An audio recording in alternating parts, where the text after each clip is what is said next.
Hello and welcome to this Warcraft replay. This is going to be the third game of this very long Best of 7 series. It's not, well, it might be long. 4 games in itself is kinda long for a series, so maybe the justification on what I just said is true. I don't even know what I just said. Anyway, in the bottom right we have Yumiko spawning in as the grey human player. I believe the series is tied 1-1, so if you're wondering that, then that's what it is. Yumiko losing game 1, losing game 2, picking up game 1. On the top right we have WFZ spawning in as the red undead player. Actually, I'm not even sure if it was 1-all. It might have been 2-0 to Yumiko. I'm pretty sure it might have been 1-all. I'm trying to think. Oh,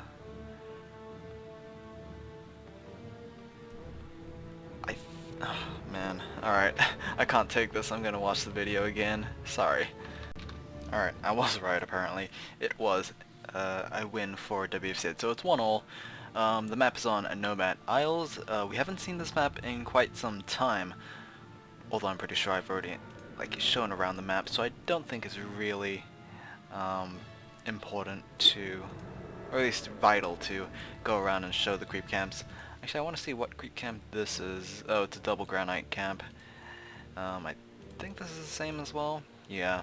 Apparently in the bottom left we don't have any of that nonsense, any of that weird stuff. Either way, Death Knight versus probably an Archmage. No, it's going to be a Mountain King again for Yumiko, so he might be seeing that Mountain King might have worked and might be the reason behind his success, but don't know. I mean, Nomad Isle. Oh wow. Acolyte actually has enough damage to kill a rabbit. Actually, I'm surprised he actually killed the rabbit.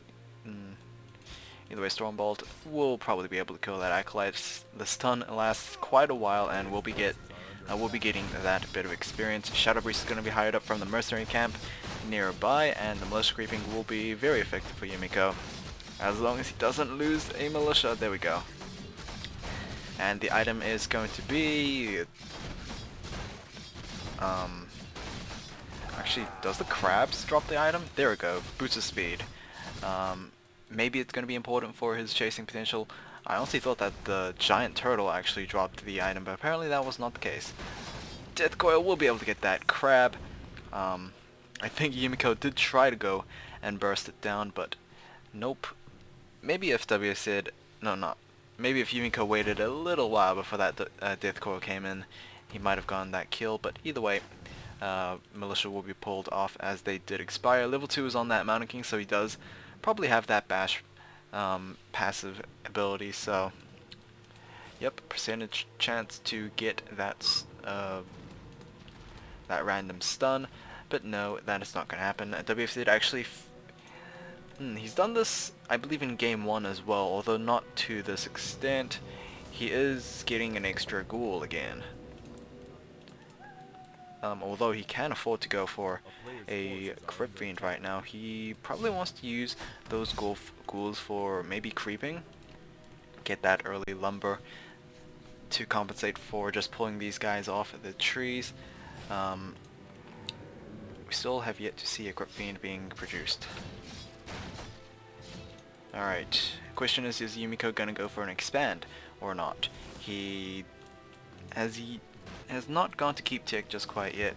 Halls of the Dead, as you can see, is halfway completed, so it seems to be suggesting that Yumiko wants to go for a expand, and he can go for expand over here next to this Renegade Wizard camp, but Yumiko needs to be careful. He doesn't have those militia. Oh, never mind. He still has that annoying Death Knight to deal with. Lightning Shield on that giant wolf, so nothing to try and avoid right there. Gloves of Haste will be the item being dropped from the Renegade Wizard. Death Coil was used to take out the other wizard, and Peasant is going to be taken out by a Death Coil.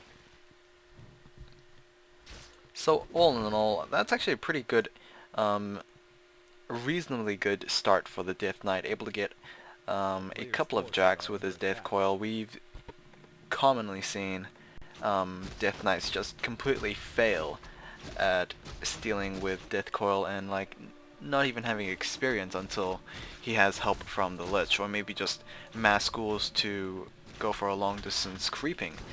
But nope, Death Knight doing fairly nicely for himself. Might be able to even go after that Berserker, but that's not going to happen. Level 2 is going to be gained. Skeleton's able to pick off even more kills for that Death Knight. I honestly thought that he would have rushed for either the Shadow Priest or the Berserker, but nope, apparently peasants were on his mind. So Expand has been placed down for Yumiko. He does have Scout Tower as well. I think he might be waiting for that Lumber Mill, or he might just change that into an Arcane Tower, like, immediately, but apparently immediately is not soon. Yumiko does have a fair amount of items: claws, gloves, and boots, so he is set. Gloves on the other one hand, claws on the next, and let's just say that's a pair of boots. Null Overseer will be taken out, dropping whatever item that's going to be, +2 ring, so WFZ not getting the lucky drops for him. The Lich has come out, and we are actually going to focus on, I would imagine, more Crypt Fiends than Destroyers. So the difference between Game 1 and Game 2 was that WFZ went for Mass Destroyers in Game 1 and Mass Crypt Fiends in Game 2. Now the difference is that we have the success build from Yumiko versus the success build for WFZ. So let's see how Mountain King can deal with against Mass Crypt Fiends. Usually level 5 Mountain Kings can be devastating, but then again, I think Crypt Fiends can, I guess, outproduce the the amount of Storm Bolts being pumped out from that single MK. We have rather weird camp, Val Temptress, we have not seen at all in the other common camps. This camp also has a Hawk, just to be sure to spot those invisible units, such as the Blade Master, who commonly goes to merchants to pick up boots of speed, but not anymore. Val Temptress will be killed and dropping sentry wards. We have this laboratory being cleared out for Yumiko. It is now daytime, so the vision range has increased significantly. Stormbolt's going to be used to try and lock down that Gargantuan Sea Turtle, and we have a Goblin Shredder coming out from that laboratory. The item is going to be a potion of greater healing. We have a peasant being taken out as well as a footman. Arcane Vault is underway, and we have Defend on its way as well. Actually, it's going to be completed. So Defend, very nice ability against Mass Crypt Fiends, but that's only true if those Crypt Fiends attack those footmen. As you saw there, they did not really want to attack them at all. They just want to go for the peasants. Easy kills. So Sentry Ward has been placed down for WFZ on the main Expand. This Scout Tower will be taken out. Ivory Tower might follow, but apparently WFZ is going to pull out right now. There we go, level 2. No, level 1 Storm. No, that is a level 2. What am I thinking? Level 2 Stormbolt on that Crypt Fiend. We do have Frost Armor once again for WFZ's Lich. However, he is very close to getting level 2 compared to Game 1. So maybe he might be more effective with that impending Frost Nova. Shadow Priest will be taken out, so that is going to be less healing for the human army. Will we see a Frost Nova? I'm not sure. Hell, he might just even have a Dark Ritual. Level 4 on Yumiko, so he will have probably that level 2 bash, just increase percentage chance. More peasants dying to the meat grinders, and there we go with another one following very closely. Are we at Black Citadel? No, WFZ is not actually going to jump to Black Citadel for now. He hasn't done it in Game 2, I don't believe so. Lich, despite not even having items, is going to be attacking a lot, which, you know... Oh, the Clarity Potion is going to be taken out. Forget what I just said. Crypt Fiend is going to be taken out right there. What I was saying was... What was I saying? I think Tech 3 would be at least worth taking, just in case any weird strategies come in. But, of course, this is, like, professional Warcraft. It's not like we're going to see any out of tradition builds coming in anytime soon. Shadow Priest one of them is going to be taken out. Death Knight is indeed surrounded, and we'll go for that TP staff. Apparently, TP scroll. Shadow Priest has been taken out. Oh, there we go. Alright. Armor supply is 48 versus probably 50. No, it's 46. Of course, Yumiko does have an expand, so he can afford to go over upkeep. He is maximum 60 supply available, so he can go for that.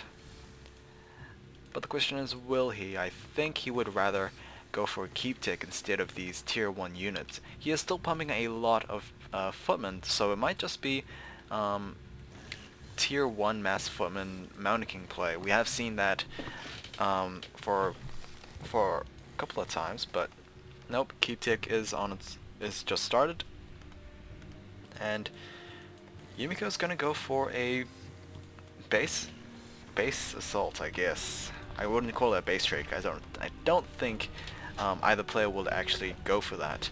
So Yumiko's gonna lose himself that arcane vault.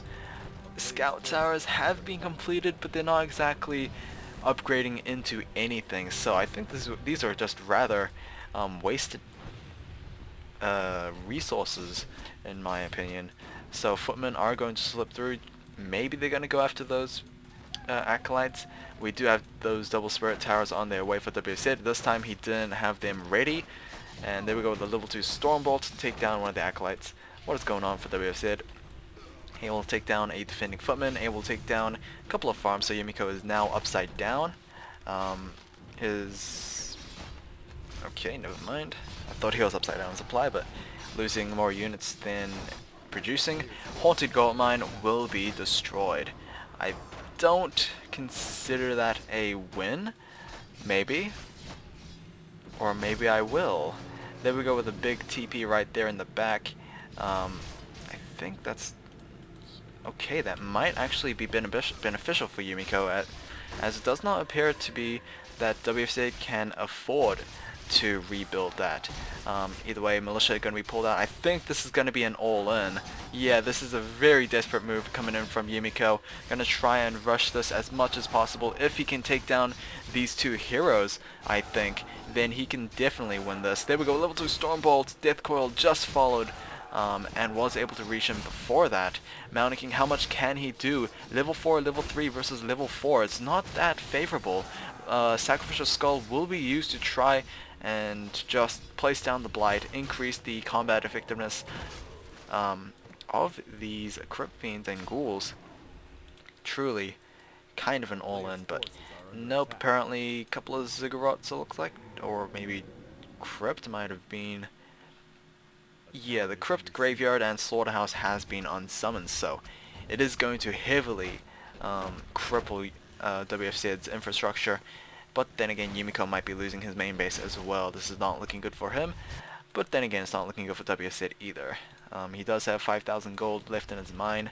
Meanwhile, Yumiko is still mining out of this base. And very smart to put his keep tick on the safer base. Although it's not necessarily safe. I think... I guess it was just lucky that WC didn't assault for that one. Mud Golem was hired, will be taken out immediately. Shadow Priest was hired as well, will be taken out immediately. Footmen are going to try and rush these Crypt Fiends. The Obsidian Statues are going to do a lot of mitigation in terms of damage. Goblin Shooter has been taken out, and I think the Lich might be the next target. There we go with the Lich surround right there. Stormbolt level 2.